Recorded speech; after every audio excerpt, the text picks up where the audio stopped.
হৰিশ নামৰ এজন ব্যক্তি প্ৰতিদিনৰ নিচিনা অৰণ্যত খৰি কাটিছিল। খৰি কাটি থকাৰ সময়ত আবেলি হৈ গ'ল। যেতিয়া সি ঘৰলৈ যাবলৈ ওলাল, হঠাতে কাৰোবাৰ কান্দন শুনিলে।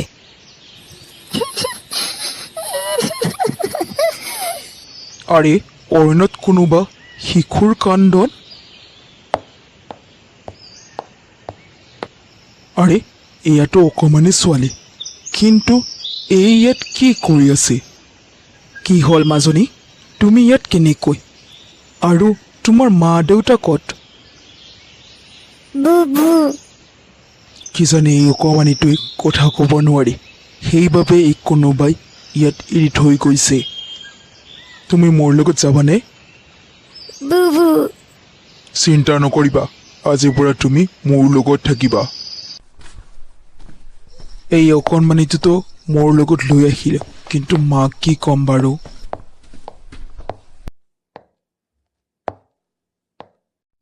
অৰে অ হৰিশ, এয়া কাৰ ছোৱালী? আৰু তই এই কিয় আমাৰ ঘৰলৈ লৈ আহিছা? মা, এই অকণমানিটোৰ কোনো নাই, আৰু এই কথা ক'বও নোৱাৰে, সেইবাবে মোৰ লগত এইক মোৰ ঘৰলৈ লৈ আহিলোঁ। চোৱাচোন কিমান মৰম লগা। আৰে বোপা, মৰম লগাৰে ঘৰ সংসাৰ নচলে। যা, য'ৰ পৰা আনিছিলি তাত থৈ আগৈ।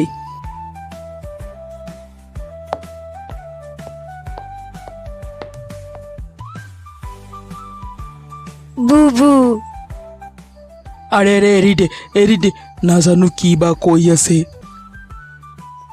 থাকিবলৈ দিয়ক না মা, চাওকচোন ইমান মৰম লগা। এই অকণমানিটোক আমি মৰমী বুলি মাতিম। ইমানেই মৰম লাগে যদি জন্ম নিদিয়া কেলেই? মা, বহুত হৈ গ'ল, আজিৰ পৰা মৰমী আমাৰ লগতে থাকিব। ঠিক আছে, যি কৰ কৰিবি, মোৰ কথাটো কোনেও নুশুনেই।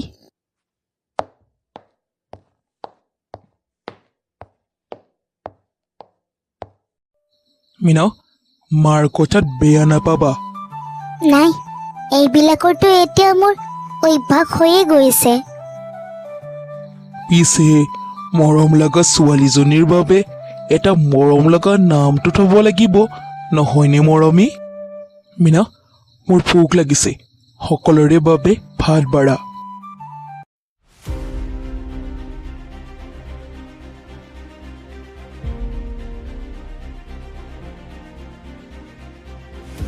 তুমিও বহা একেলগে।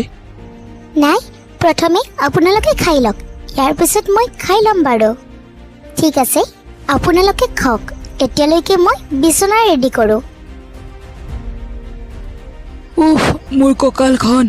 আৰে বোৱাৰী, এইজনী ক'ত শুব? আমাৰ লগত আৰু ক'ত? বুবু বুবু। আৰে বাবা, এইজনী কি কৈছে? মা, কিজানিবা তাই তোমাক লোৱাৰ কথাকে কৈছে। আৰে নোৱাৰো দেই, মোৰ কঁকালখন এনেই বিষাই আছে, এইক মই কেনেকৈনো ল'ম? নোৱাৰো, মই এতিয়া শুং আৰু।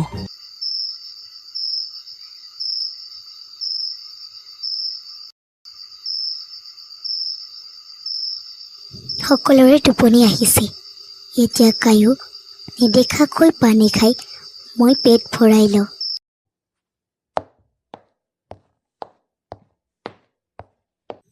আৰে, এয়া কি? বাৰ্টনটো খালী আছিল, তেতিয়াহ'লে এই ৰুটি ক'ৰ পৰা আহিল? বাদ দিয়া, য'ৰে পৰা কি নাহিলেও ভোক লাগিছে, খাই পেলাওঁ।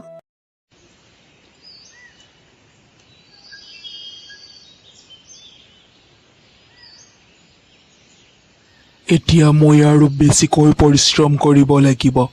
এতিয়া আমাৰ ঘৰত আৰু এজনী অকমানি আছে, তাইক মই কোনো বস্তুৰ অভাৱ পাবলৈ নিদিওঁ, সকলোবোৰ সুবিধা দিম, ভালদৰে পঢ়া শুনা কৰাম তাইক। আৰে, এইটো কিহৰ বাক্সা? ইয়াত কি থাকিব পাৰে? বাৰু, খুলি চোৱা ভাল হ'ব।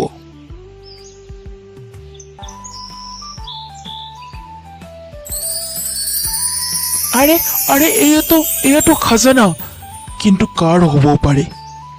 বাৰু প্ৰথমে মই ঘৰলৈ যাওঁ।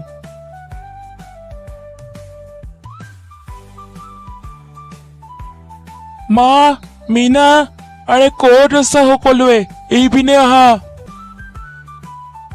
আৰে কি হ'ল? আজি আৰু কি আনিছা? চোৱাচোন এইটো কি?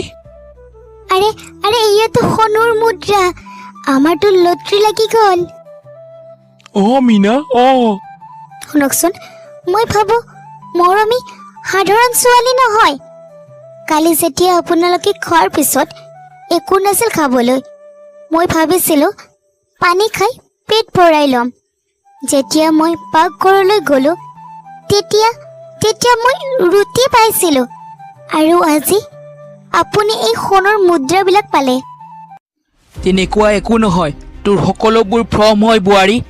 এইবিলাক হৰিশৰ ভাগ্যত আছিল, যাৰ বাবে পালে।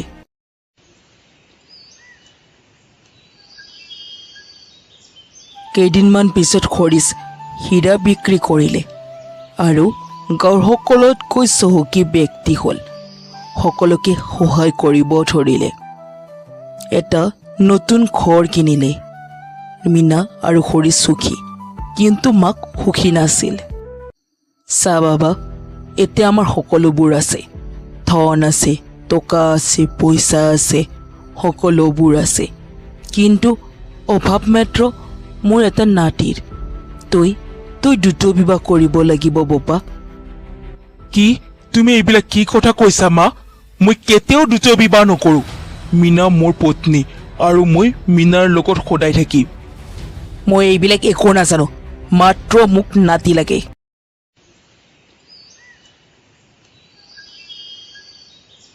কি কৈছা বোৱাৰী? তই মা হ'বলৈ ওলাইছা? মা, মই মা হ'ব ওলাইছোঁ। কিন্তু ডক্টৰতে কৈছিল তই কেতিয়াও মা হ'ব নোৱাৰা। মা কৈছিল, মই কৈছোঁ, কিন্তু এই মৰমী কোনো সাধাৰণ ছোৱালী নহয়। তাই অহাৰ পৰাই আমাৰ ঘৰখন সুখেৰে ভৰি পৰিল। এটাৰ পিছত এটা আচৰিত ঘটনাত হ'বলৈ ধৰিলে। বোৱাৰী, মোৰো এতিয়া এনেকুৱাই লাগিছে। কি হ'ল? আপোনালোকে মোৰ কথা আলোচনা কৰি আছে? মৰমী, তুমি কথা ক'ব পাৰা?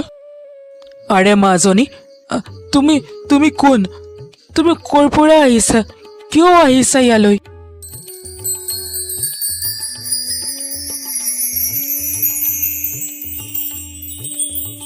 জয় মাতা দি, জয় মাতা দি, জয় জয় মাতা মাতা। দি।